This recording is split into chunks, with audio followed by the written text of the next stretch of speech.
हम आपको उन आदमखोर भेड़ियों के बीच में ले जाएंगे जिन्हें उत्तर प्रदेश की सरकार ने देखते ही देखते गोली मारने के आदेश दिए।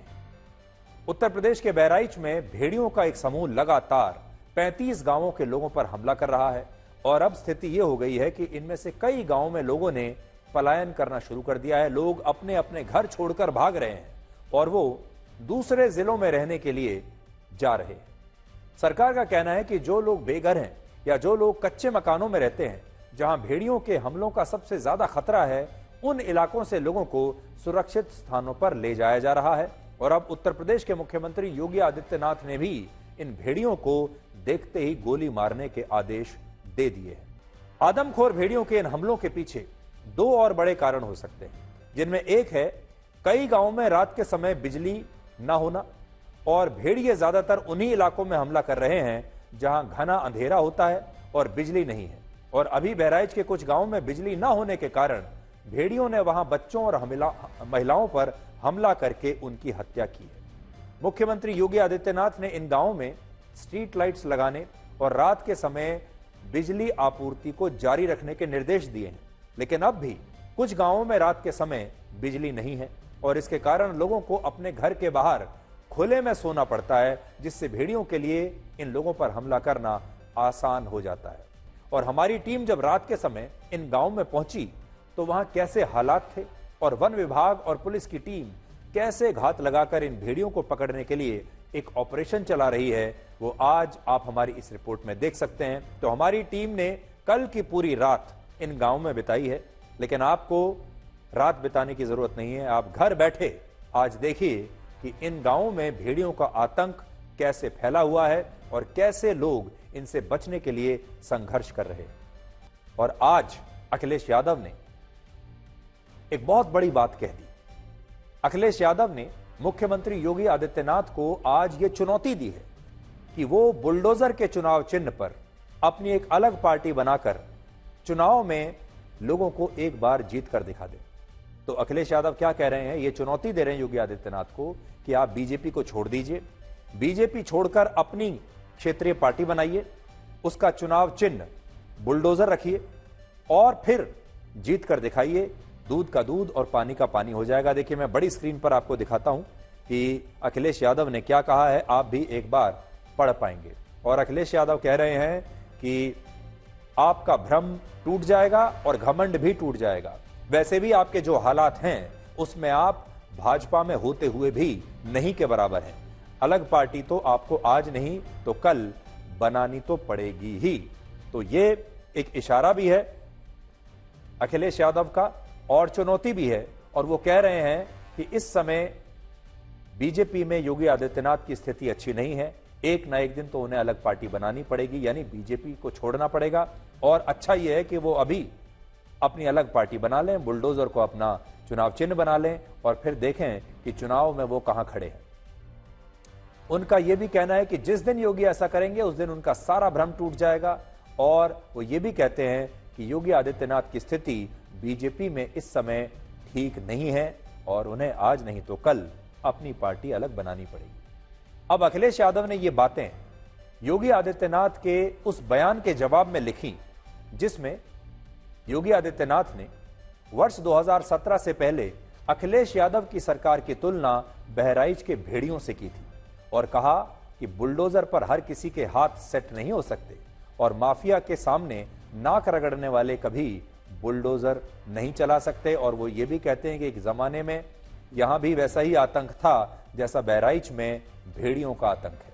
राहुल गांधी की बात हो ही रही है तो अब आपको बताते हैं कि राहुल गांधी की जाति वाली राजनीति कहां पहुंची और इसका एक ब्लैक एंड व्हाइट विश्लेषण हम आज आपके लिए करेंगे, क्योंकि ऐसा लगता है कि राहुल गांधी ने तय कर लिया है कि अब वो जाति के मुद्दे को देश का सबसे बड़ा मुद्दा बना देंगे।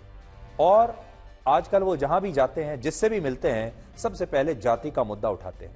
अपने हर वीडियो और कार्यक्रम में जातियों के मुद्दे को वो खुलकर उठा रहे हैं। राहुल गांधी का एक नया वीडियो आया है और इस वीडियो में राहुल गांधी ने भारतीय रेलवे के रेलवे ट्रैक्स की मरम्मत करने वाले कर्मचारियों से मुलाकात की है, जिसमें वो इन भारतीय रेल के कर्मचारियों से कहते हैं कि रेलवे में भी जातियों का सिस्टम बना हुआ है, जिसमें निचले स्तर के उपेक्षित कर्मचारी महादलित जैसे हैं और बड़े पदों पर काम करने वाले अफसर राजा और महाराजाओं के जैसे हैं। तो देखिए, वो रेलवे के ट्रैक्स पर काम करने वाले कर्मचारियों से मिले और यहां भी उन्होंने यही कहा कि आप लोग भारतीय रेल में महादलित के जैसे हैं। अब हम आपको आज की सबसे अच्छी तस्वीर दिखाएंगे, आप इसे पिक्चर ऑफ द डे भी कह सकते हैं, और यह तस्वीर आई है सिंगापुर से। इस तस्वीर में सिंगापुर के प्रधानमंत्री लॉरेंस वोंग और भारत के प्रधानमंत्री नरेंद्र मोदी एक दूसरे को गले लगा रहे हैं। ऐसे लगा रहे हैं जैसे दो दोस्त लंबे समय के बाद एक दूसरे से मिलते हैं। आप देखिए, लॉरेंस वोंग प्रधानमंत्री मोदी से 22 वर्ष छोटे हैं। वो 51 साल के हैं और प्रधानमंत्री मोदी 73 वर्ष के हैं। और आज इन दोनों नेताओं ने द्विपक्षीय वार्ता से पहले सिंगापुर के प्रधानमंत्री के आवास पर एक डिनर किया। उसकी तस्वीरें भी आज आप देख रहे हैं। और इससे पहले सिंगापुर पहुंचने के बाद प्रधानमंत्री मोदी ने ढोल बजाकर उनका अभिनंदन करने आए लोगों को धन्यवाद दिया था और एक महिला से उन्होंने आज राखी भी बंधवाई। आज दोनों नेताओं के बीच क्या क्या हुआ, सिंगापुर में क्या क्या हुआ।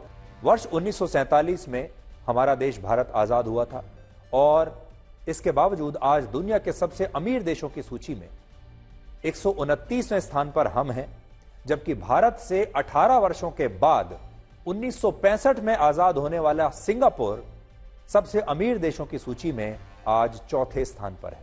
भारत 129वें स्थान पर है, सिंगापुर 104 स्थान पर है और हमसे 18 साल के बाद सिंगापुर आजाद हुआ था। सिंगापुर दुनिया का इकलौता ऐसा देश है जिसे जबरदस्ती आजाद किया गया था। सिंगापुर में इतनी गरीबी, भुखमरी, भ्रष्टाचार और सांप्रदायिक तनाव था कि मलेशिया ने वर्ष 1965 में जबरदस्ती सिंगापुर को अपने से अलग करके आजादी देकर उसे एक आजाद देश घोषित कर दिया था।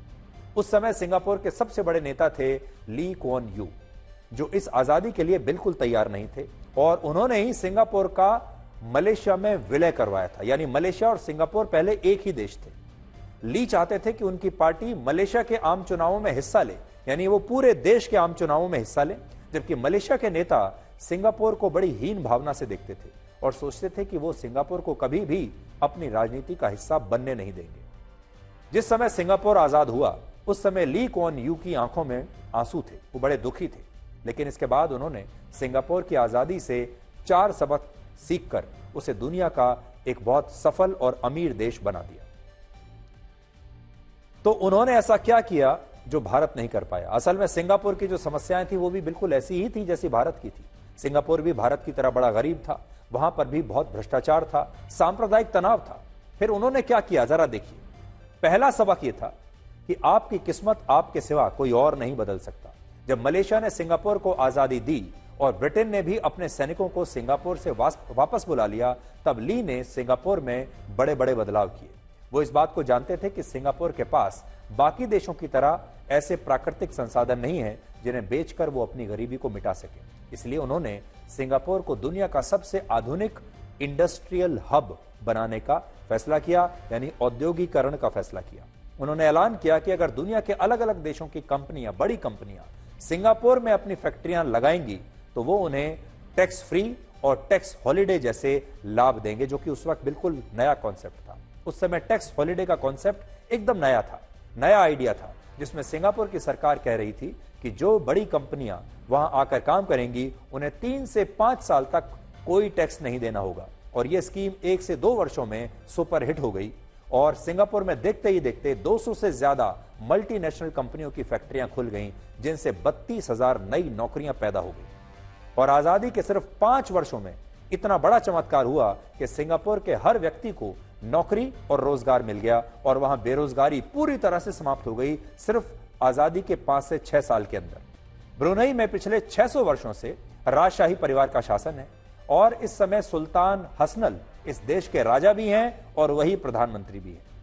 और कल उन्होंने अपने शानदार शाही महल में प्रधानमंत्री मोदी के लिए डिनर का आयोजन किया था और जिस समय डिनर टेबल पर बैठे सुल्तान और उनके परिवार के लोग कुरान की आयत पढ़कर दुआ मांग रहे थे, प्रार्थना कर रहे थे, तब प्रधानमंत्री मोदी ने कुछ इस तरह से अपने हाथ जोड़कर प्रार्थना की और आज इन तस्वीरों की पूरी दुनिया में चर्चा हो रही है।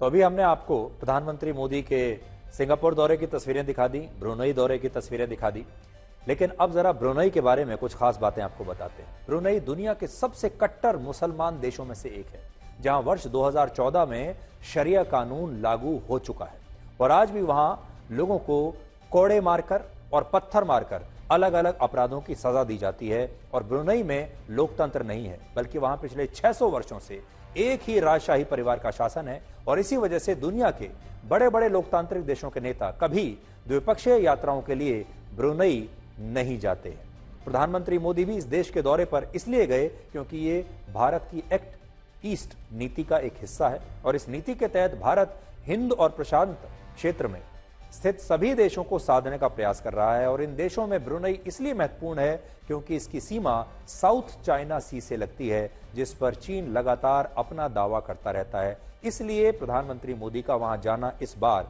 जरूरी था। 78 वर्ष के सुल्तान हसनल 2,80,000 करोड़ रुपए की संपत्ति के मालिक हैं। 2,80,000 करोड़ रुपए इनके पास है, जो वर्ष 1980 तक ये दुनिया के सबसे अमीर व्यक्ति थे और अब भी वो दुनिया के 62वें सबसे अमीर व्यक्ति हैं।